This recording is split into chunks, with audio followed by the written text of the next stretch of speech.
গাড়ি কেনার পর থেকে ঠিক গাড়ির মাইল মিটারটা হচ্ছে 4-9, এক্ষুনি 10,000 কিলোমিটার ছোবে। সেই জায়গাটাকে আমি ক্যাপচার করে রাখতে চাইছি, তাই জন্য এরকমভাবে চালাচ্ছি। ঠিক 1.5 বছরের মাথায় পুরো 10,000 ছোবে।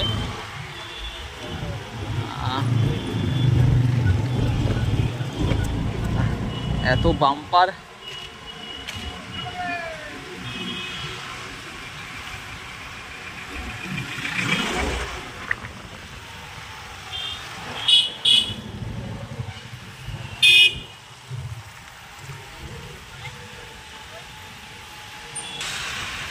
ঠিক 10,000,